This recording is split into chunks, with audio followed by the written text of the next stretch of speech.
acknowledged at the beginning about the problem on the border. Okay. You yourself acknowledged that as a humanitarian work, that you can see it as a problem. And we've seen Senator Cruz down there looking at it.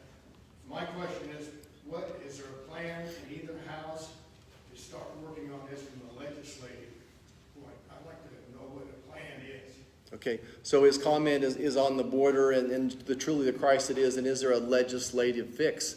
I mean, to me, the legislative fix is to secure the border and fix a very broken immigration system. So I don't think that the Democrats have any interest in fixing either of these. They want the problem. We had good solutions on the House floor, solutions that gave President Trump everything he wanted, asked for the $25 billion to secure the border, a plan that was made by DHS, included about 800 miles of wall, but it also, a lot of the dollars were going to be used for increased boots on the ground, increased technology, increased drug dogs, all those types of things. So no immigration plan is going to work until we secure the border. But no, there's really no headway. Whoever controls the gavel in a committee controls what we're going to talk about, and there'll be legislation advanced right now. So I see no appetite by the current majority of taking it on. Yeah, Michael? Follow up on that same question. Much of the crisis, people are coming in. Wall is going to be built for a long time, so you got to deal with the immediate crisis. And the best way I can think of is get more judges in so they can process this immediately. And those that are eligible can stay in, and those that are out. But letting the backlog stop for 3 or 4 or 5 years before you even get a hearing is ridiculous. And you get more judges, and you can speed that process up, and you can get all the bad guys out real quick. So, Michael, you make a great point. Certainly, I think more judges is part of the solution. But but here's my concern. Let's talk about the bad guys. So, in a given month, right now, about 200,000 people per month are being apprehended by the Border Patrol.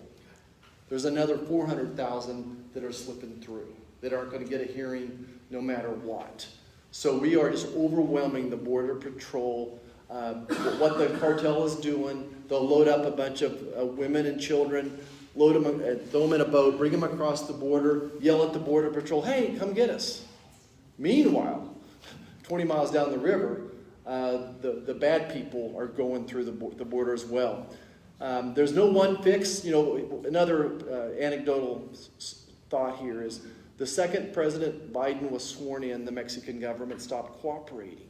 It's much easier to control the southern border than it is the northern border. I don't know if we got enough judges in the country to handle 200,000 people crossing the border every month, but it's part of the solution.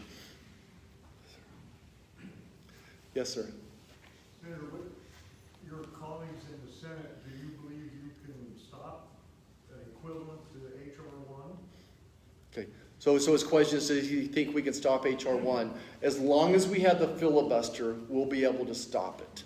There are not 60 votes to let it go forward, and they cannot put it on a budget reconciliation bill. So the budget reconciliation bill has to have something to do with the budget. So I don't see any way that they could get an H.R. 1 into budget reconciliation. So as long as Joe Manchin stays steady and Kristen stays steady, we'll be okay with it.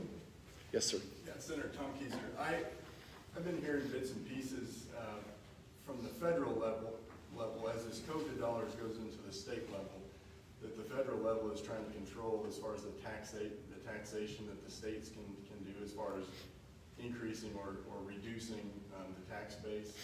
And if you want to talk about a takeover, that is an absolute takeover from what I can see. If they're going to eliminate a state from tax incentives or whatever they want to do with this funding. You want to talk about that? Sure. So his question is putting limitations on all the COVID funding going to the state level. And how much can the federal government dictate or not dictate? And I just kind of feel like, we're the dog chasing our tail right now. So, just to back up, the last CARES funding, they took $400 million that proportionally should have came to Kansas and sent it to a blue state. So California and New York got disproportionately more than we did. And our share should have been $400 million more. So states that shut their economy down were rewarded for shutting it down, versus Kansas was punished for our low employment rate.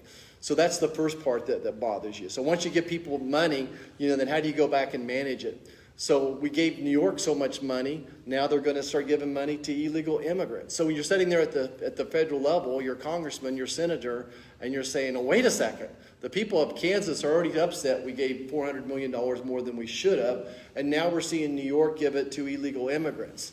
And we see Seattle going to give people, I don't know, $1,000 a month or something like that on top of it.